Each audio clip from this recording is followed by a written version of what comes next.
रखते ही उस महिला का होठ फड़फड़ाने लग गया। कुछ देर के लिए हम भी चौंक गए। इतनी भयंकर आवाज थी, उसका मुख टेढ़ा हो गया और बहुत स्पीड के साथ उसके दोनों होठ फड़फड़ा रहे। हमने हाथ जोड़कर परम पिता परमेश्वर से प्रार्थना की कि भगवान ये क्या है, आप हमें बताएं। परम पिता परमेश्वर ने हमें दर्शाया और बताया कि इस महिला का ये 8वां जन्म है। इसने संत कबीर को कुछ निंदक वचन कह दिए। आप सभी जानते हैं कि संत कबीर समाज सुधारक के रूप में जाने जाते हैं और उन्होंने समाज के हर वर्ग पर दोहे लिखे और सच्चाई को दर्शाया। उस महिला ने संत कबीर को अपने मुख से कुछ ऐसे वचन कह दिए, निंदनीय वचन, कि वो 8 जन्मों से ईश्वर का नाम लेने में असमर्थ है। 8 जन्मों से प्रयास कर रही है निरंतर कि वो आध्यात्मिक मार्ग पर चल सके, वो शांति और सुकून पा सके, वो दुखों से छूट सके, किंतु वो प्रायश्चित नहीं कर पाए। हमने परम पिता परमेश्वर से कहा कि भगवान हमें उस पर तरस आ रहा, क्या ऐसा संभव नहीं कि इस जन्म में उसे इस कर्म से हमेशा हमेशा के लिए छुटकारा मिल जाए। परम पिता परमेश्वर ने कहा कि अगर आपकी यही इच्छा है तो आप उसे आशीर्वाद दें, उसे छुटकारा मिल जाए। बच्चों, फिर हमने उसके सिर पर हाथ रखा और थोड़ी देर के अंदर ही वो फड़फड़ाते होठ शांत हो गए।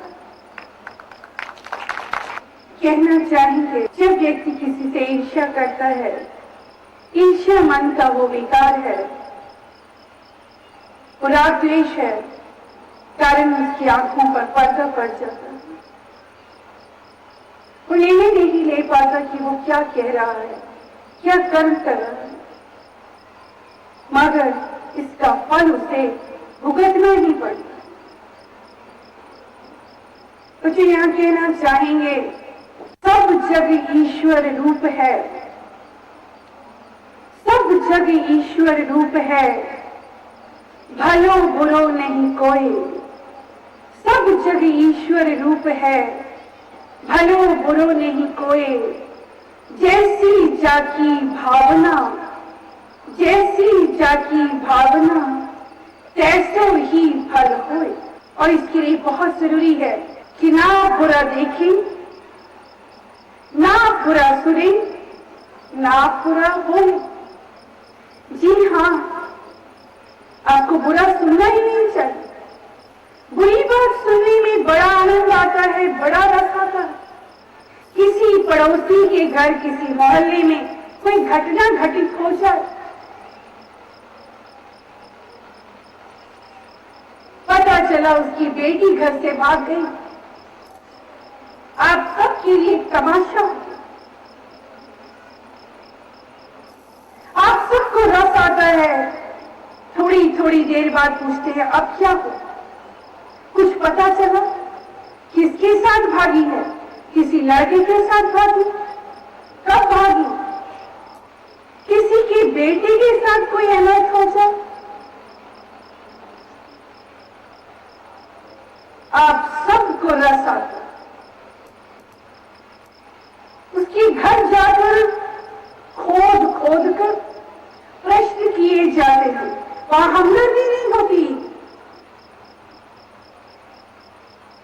हमदर्दी के बोल कोई नहीं बोलता।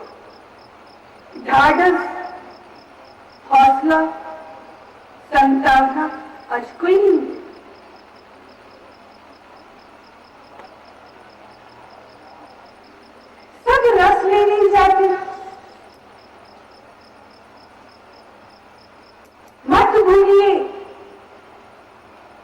आज उसके घर हादसा हुआ, आज आप रस ले रहे हैं, कल आपके साथ घटित हो गया तो क्या होगा?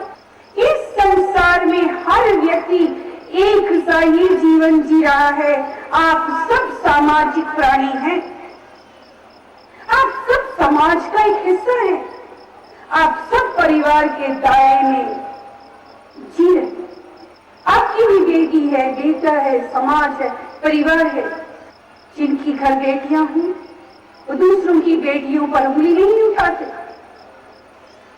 जिनकी खुद के बेटे हों वो दूसरे के बेटे का मजाक नहीं उड़ाते। एक घटना याद आ रही है, किसी घर में उनके बेटी का विवाह हुआ, बड़े चाव से, बड़ी खुशियों से विवाह करके उसे लाए।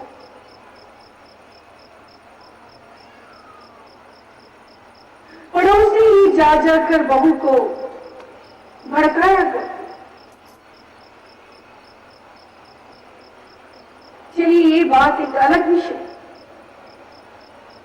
हकीकत ये है कि साल डेढ़ साल तक बहू बेटे की निधि और फिर कोई काम होगा, तलाक हो गया।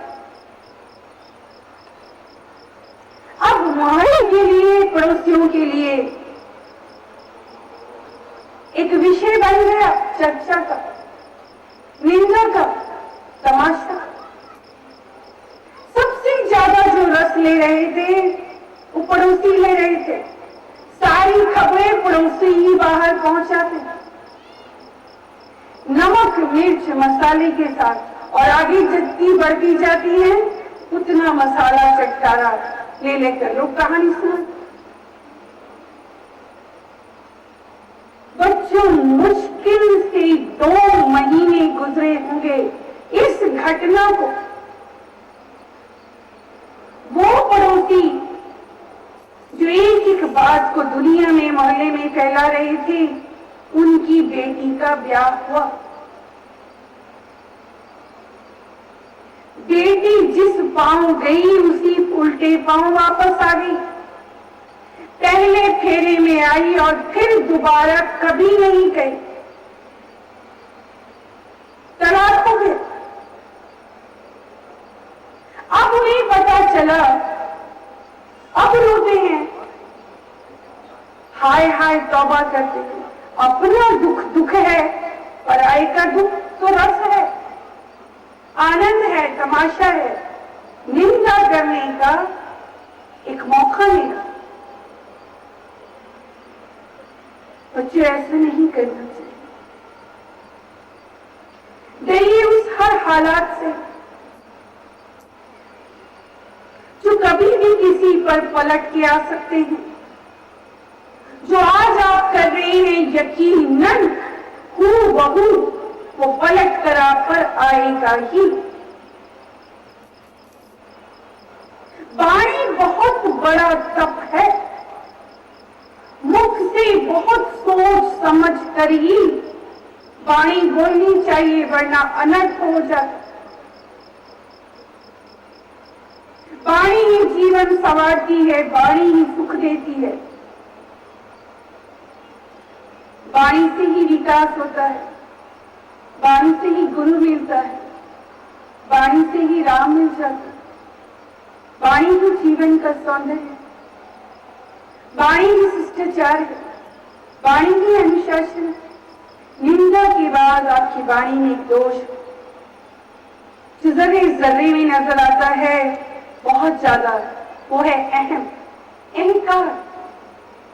किसी को ऊंचा पद मिल गया, किसी के पास शोहरत आ गई, किसी के पास धन आ गया, किसी के पास सौंदर्य आ गया, किसी के पास शिक्षा है, ज्ञान है, क्वालिफिकेशन है।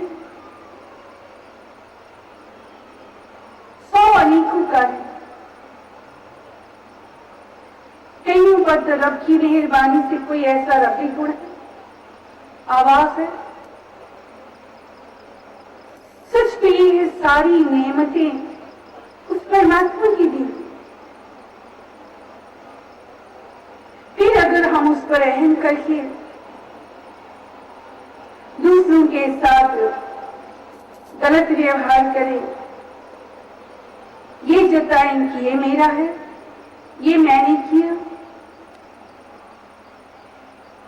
मैं ऐसा कर सकता हूं, ये मेरी बदौलत हुआ, आज मैं हूं तो ये जहां है, आज मैं कर रहा हूं, मेरी वजह से फला व्यक्ति ऊपर, तो गलत, कि मैं ही पतन का कारण। और सच मानिए, किसी को भी आपकी मैं से कोई सरोकार नहीं, किसी को भी वो बोल मधुर और मीठे नहीं लगते जिसमें आपका अहंकार जाहिर हो, आपका अहम जाहिर हो। इसलिए ऐसे बोल नहीं बोलने चाहिए। इसी तरह लोग भी, व्यक्ति भी बड़ी बड़ी डींगे, बड़े बड़े ऐसे बोल बोलता है, ऐसे ऐसे कर्म कर जाता है, ऐसे ऐसे छल और धोखे दे जाता है। लोग के नशे में वो क्या क्या बोलता है, उसे पता नहीं चलता।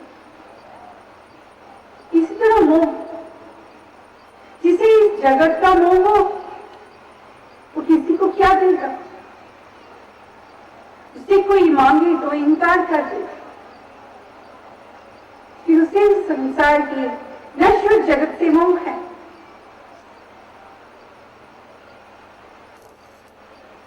इसी प्रकार आपका दुख, तकलीफ, आपकी परेशानियां, आपके संकट आपके जीवन में आ जाते हैं और आपको रोने की आदत है। ये सोचकर रोते हैं कि ये संसार आपकी उदासी पर, आपके दुख पर, आपकी पीड़ा पर आपकी मदद करेगा, आपसे हमदर्दी करेगा। तो जो किसी अपना दुख सुनाते, आप संसार में आए हैं तो दुख तकलीफें तो आएंगी, फिर शारीरिक हो, पारिवारिक हो, सामाजिक हो, आर्थिक हो।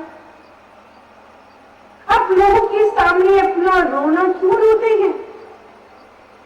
परिवार में बहू बेटे से झगड़ा हो जाए, किसी का पति पत्नी से हो जाए, अब दूसरों के आगे अपना रोना रो,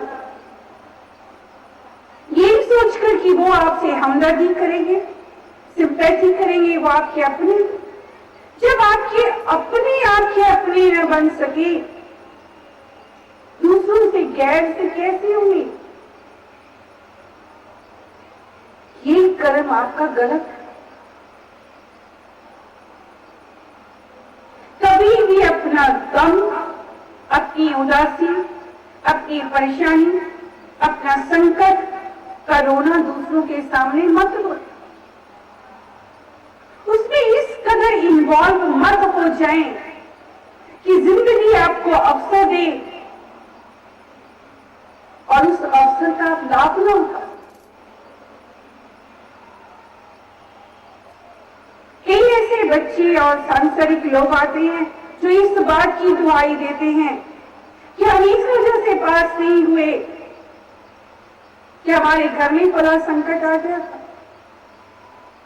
या हमारे घर में फला बीमार हो गया था, इसलिए हम दुखी थे, परेशान थे, पढ़ नहीं सकते। संकट, परेशानियां कोई भी लेकर जीवन में आ सकती, मगर जीवन में आपको अवसर ऊपर उठने का, कुछ बनने का कभी कभी मिलता है। मत भूलिए कि अवसर बड़ा है, परेशानियों को, चिंताओं को इतना अहमियत मत दीजिए। संकट की घड़ी में बहुत ठंडे दिमाग से, बहुत शांत मन से, बहुत धैर्य से, बहुत विचार का सुंदर गुलदस्ता, शब्दों का सुंदर गुलदस्ता उपहार में दूसरों को दीजिए। यकीनन कामयाबी मिलेगी। कोई टेंडर लेने जा रहे हैं, किसी से मिलने जा रहे हैं, कोई सौदा कोई कॉन्ट्रैक्ट लेना है, कोई बड़ा मुकाम हासिल करना है, वहां भूल जाइए, किनारे रख दीजिए अपनी उदासी को, अपनी जिंदगी की उन जमीनों को। जो अवसर मिला है उसका लाभ उठाएं, दूसरों से अच्छे बोल बोलिए, मधुर, मीठे और प्रिय, जो दूसरों को अच्छे लगे। उन्हें आपकी उदासी से कोई सरोकार नहीं। हंसोगे तुम तो हंसेगी ये दुनिया, और रोगे तुम तो ना रोएगी ये दुनिया। तुम्हारे रोने में वो तुम्हारे साथ कभी नहीं होगा, खुशी में आपके साथ। तो जो आज जिक्र किया आप सबके समक्ष कि हमारी वाणी में दोष किस कारण आता है और वो कौन से कारण है जिसके कारण हमारी वाणी दूषित हो जाती है, कड़वी हो जाती है, विकार आ जाता है। इस वाणी को हम कैसे सुंदर बना सकते हैं, जिसके लिए जरूरी है गुरु से प्रेम करना। प्रेम वो उजाला है जो अंदर के समस्त विकार को दूर कर देता है। पर यह भी सच है कि प्रेम करना सबके बस की बात नहीं। ये तो प्रेम की बात है रूठो, बंदगी तेरे बस की नहीं है, बंदगी तेरे बस की नहीं है। ये तो प्रेम की बात है रूठो, तो प्रेम की बात है।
बच्चों जहां अभी के बताया कि प्रेम करना इतना आसान नहीं, कौन कहना चाहेंगे कि सच्चा गुण मिल जाए और उस पर हम छोड़ दें तो ये रास्ता मुश्किल भी नहीं, नामुमकिन भी। बहुत सरल है, बहुत मीठा है। हमें गुरु से प्रेम हो जाए, हम उसके हो जाएं, अपनी उंगली उसे थमा दें, उसे सौंप दें अपने आप को। गुरु ले जाता है उन राहों से जो हमारे लिए बनी, जो हमारे लिए सही, जो हमारे लिए उचित। प्रेम वो उजाला है, प्रेम वो प्रकाश है जो समस्त आंतरिक अंधकार को मिटा के रखे।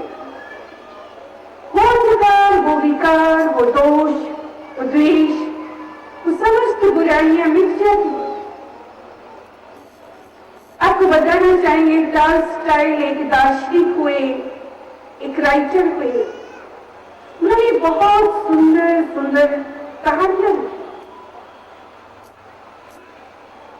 उन्होंने अपने जीवन का एक वृत्तांत लिखा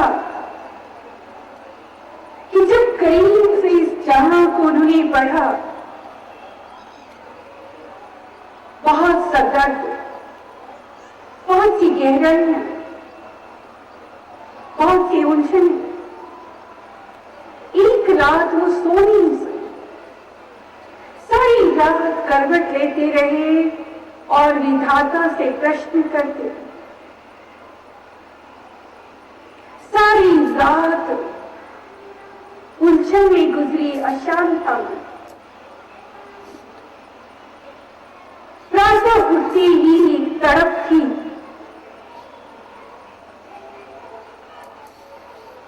और जिन कपड़ों में वो सोए थे, स्लीपिंग सूट होगा, नाइट ड्रेस होगी, उन्हीं कपड़ों में बिना कपड़े बदले वो चर्च चले।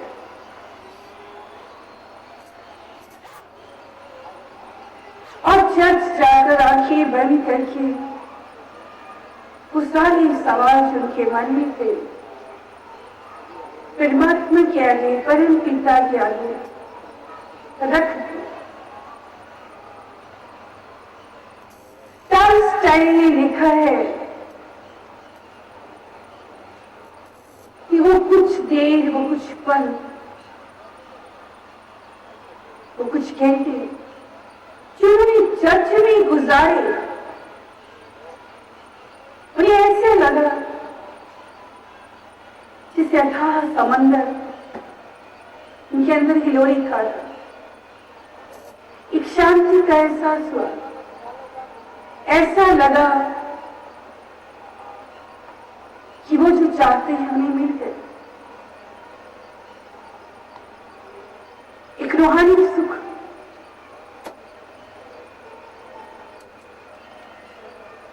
एक आत्म शांति, एक संतोष। और उन्होंने बताया कि जब वो चर्च आए थे तो परेशान थे, लेकिन जब पलट कर चले तो बहुत शांत हो चुका था मन, बहुत खुश थे। उन्होंने बताया कि जिंदगी में पहली बार कोई भिखारी पर आकर्षित हो। अब से पहले वो भिखारियों को भीख देना उचित नहीं समझते कि जिन्हें परमात्मा ने 2 हाथ दिए हैं वो खुद कमा सकता है। लेकिन आज चर्च से बाहर निकले तो हार्ड मांस का एक पिंजर उनके सामने खड़ा था। सिर्फ हड्डियां ही हड्डियां जो आसानी से गिनी जा सकती। टॉलस्टॉय ने लिखा है कि पहली बार उसे देखकर उन्हें दयाल।